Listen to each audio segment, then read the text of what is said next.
Hello friends, आप देख रहे हैं आपका चैनल शेयर बाजार विद आयुष। और दोस्तों, इस वीडियो में बात करेंगे हम स्टैंडर्ड ग्लास लाइनिंग आईपीओ के अलॉटमेंट स्टेटस के बारे में। तो दोस्तों, आज अलॉटमेंट आने वाला है। इस वीडियो में हम ये समझेंगे अलॉटमेंट। सबसे बड़ी बात तो देखिए कितने में से कितनों को मिलेगा। दूसरी बात, अलॉटमेंट चेक कैसे करना है। तो आप लोग देखिएगा वीडियो को पूरा ज़रूर। सो फ्रेंड्स, सबसे पहले थोड़ी सी बेसिक इन्फॉर्मेशन दे देता हूँ। अगर आपको आज अलॉटमेंट मिल जाता है, अगर आप खुश नसीब निकलते हैं, तो 140 रुपये का यानी 140 का आपको एक शेयर मिलेगा। 107 शेयर्स मिलेंगे अकॉर्डिंग टू द कैटेगरी आपने अप्लाई किया। अगर आपने एचएनआई में अप्लाई किया तो ऑब्वियसली बात आपको ज़्यादा शेयर्स मिलते हुए दिखेंगे। अब देखते हैं दोस्तों सब्सक्रिप्शन कितना आया था। तो देखिए क्यूआईबी कैटेगरी ने करीबन 327 टाइम सब्सक्राइब किया था। बट अगेन हमको क्यूआईबी से ज़्यादा मतलब नहीं, हमको एचएनआई और रिटेल से ज़्यादा मतलब है। तो देखिए एचएनआई पोर्शन टोटल मिलाकर 275 टाइम सब्सक्राइब हुआ था, जिसमें जो बिग एचएनआई कैटेगरी थी, अगर आपने बिग एचएनआई कैटेगरी में अप्लाई किया है तो एक बात ध्यान रखिएगा, ऑलमोस्ट 60 में से एक को अलॉटमेंट जो है वो मिलता हुआ दिखेगा in the big HNI category. 60 में से एक को अलॉटमेंट मिल जाएगा, इस तरीके की पॉसिबिलिटी जो है वो बेसिकली बैठी है। तो यहाँ पर सिंपल सी बात है, 60 में से एक को मिलेगा, राइट। तो नो डाउट यहाँ पर अगर आप देखेंगे तो अलॉटमेंट मिलना उतना आसान नहीं है। इसके अलावा जो स्मॉल एचएनआई पोर्शन है दोस्तों, वो सब्सक्राइब हुआ था 221 गुना। ऑलमोस्ट देखिए यहाँ पर तो जितना सब्सक्राइब होता है उतने में से एक को मिलता है, तो ऑलमोस्ट 221, बट मोटा मोटी 200 लगा लीजिए तो 200 में से एक को मिलता हुआ दिखेगा। तो यहाँ पर कह सकते हैं पॉसिबिलिटी बहुत कम है। वही जो रिटेल कैटेगरी थी वो 65 टाइम सब्सक्राइब हुई थी, बट एप्लीकेशन वाइज जो सब्सक्रिप्शन हमको आता हुआ देखने को मिला, तो जो एप्लीकेशन वाइज सब्सक्रिप्शन था वो क्लोज टू दोस्तों 56 टाइम्स था। तो ऑलमोस्ट यहाँ पर 56 में से एक को अलॉटमेंट लगता हुआ नजर आएगा। ये बात ध्यान रखिएगा अगर आपने रिटेल में लगाया है। तो दोस्तों, हमने ये तो समझ लिया कि कितना यहाँ पर बेसिकली अलॉटमेंट का चांसेस रहने वाले हैं, कितने दोस्तों यहाँ पर चांसेस है। सबसे अगर कह सकते हैं ब्राइट चांस है तो वो रिटेल में अलॉटमेंट आने का है, और सबसे टफ चांस वो है स्मॉल एचएनआई के अंदर अलॉटमेंट आने का। लेकिन अब समझते हैं दोस्तों यहाँ पर कि कहाँ पर अलॉटमेंट चेक करना है। सो फ्रेंड्स, जो पहली वेबसाइट है वो है बीएससी की। बीएससी की वेबसाइट पे हम आ चुके हैं। यहाँ पर आपको दिख रहा होगा इशू टाइप। इशू टाइप में दोस्तों आपको सिलेक्ट करना है किसको, इक्विटी को, ठीक है। इक्विटी को सिलेक्ट करने के बाद देखिए एक बार वेबसाइट रीलोड हो जाती है।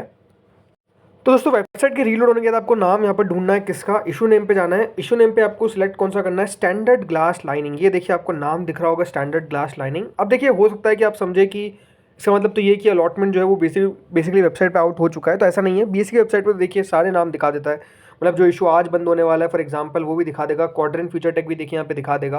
तो इसका मतलब ऐसा नहीं है कि अलॉटमेंट आउट हो चुका है। इसका मतलब ये कि देखिए इस वेबसाइट पे शो करना चालू कर देता है। लेकिन देखिए एक बार स्टैंडर्ड ग्लास लाइनिंग को टच सेलेक्ट करने के बाद इसके बाद दोस्तों आपके ऑप्शन है एप्लीकेशन नंबर, पैन नंबर डालने का, राइट। सबसे इजी होता है पैन नंबर डाल दीजिए, फिल कर दीजिए। I am not a robot जो कैप्चा होता है उसको फिल कर दीजिए, और सर्च पे दोस्तों क्लिक कर दीजिए। आपको पता चल जाएगा कि आपको अलॉटमेंट मिला है कि नहीं मिला है। लेकिन अगर आप चेक कर रहे हैं कब, बेसिकली मैं कह सकता हूँ 11-12 बजे से पहले, तो ये बात ध्यान रखिए ऑलमोस्ट अलॉटमेंट जो आता है वो 11-12 बजे के। सो देखिए अलॉटमेंट का कोई एग्जैक्ट टाइम तो नहीं है, लेकिन मेजरली अलॉटमेंट हमने देखा है कि 11-12 बजे के बाद आता है। तो यहाँ पर अगर आप चेक कर रहे हैं और अभी अगर दिखा देता है for example no record found, तो पहला मतलब तो दोस्तों ये है कि अलॉटमेंट अभी तक वेबसाइट पे अपलोड नहीं हुआ है। दूसरी बात हो सकता है कि अगर आपका जो बिड है वो बीएससी पे ना लग के एनएससी पे लगा है। देखिए हम बीएससी की वेबसाइट पे सिर्फ बीएससी की एप्लीकेशन से चेक कर सकते हैं। तो हो सकता है कि आपका एनएससी पे जो बिड है वो लगा है, तो आप एनएससी पे जाकर चेक करिएगा, देन वहाँ पर आपको सही तरीके से दिखाएगा। और लेकिन एनएससी की वेबसाइट थोड़ी सी अलग टाइप की है, तो उसको रहने देते हैं। तो अब आते हैं रजिस्ट्रार की वेबसाइट पे। सो फ्रेंड्स, इस वेबसाइट के जो रजिस्टर मतलब इस आईपीओ के जो रजिस्ट्रार है उसकी वेबसाइट है के फिनटेक, राइट। तो के फिनटेक पे आना है। मैं आ चुका हूँ। यहाँ पर अगर आप देखेंगे तो अभी नाम कुछ भी नहीं दिखा रहा है। जो रीसेंट नेम था वो डेविन सन्स था, एक जो अभी एसएमई आईपीओ आया था। लेकिन यहाँ पर अभी भी किसका नाम नहीं दिखा रहा है, जो मेन बोर्ड हम ढूंढ रहे हैं स्टैंडर्ड ग्लास लाइनिंग का। सो देखिए उसका अलॉटमेंट हो सकता है कि दोस्तों थोड़ा समय लगे, लेकिन हाँ के फिनटेक की एक बात आपको बता देता हूँ कि अलॉटमेंट मेजरली दोस्तों 11-12-1 बजे इन तीनों समय के अंदर ये दे देते हैं मोस्टली, ऐसा देखा गया है। और आज मुझे लगता है कि दोस्तों दे देंगे। हो सकता है कि उससे पहले आपके इस बैंक की तरफ से दोस्तों मैसेज आ जाए डेबिट का। अगर आपके पास कोई मैसेज आता है डेबिट का फॉर एग्जांपल कि आपका जो पैसा है वो डेबिट हो चुका है, तो इसका मतलब तो ये समझ लीजिए कि आपको अलॉटमेंट मिल गया है। अगर आपने यूपीआई के थ्रू लगाया और आपका यूपीआई मैंडेट सक्सेसफुल हो जाता है तो इसका मतलब भी आप समझ जाइए कि आपको अलॉटमेंट मिल गया है।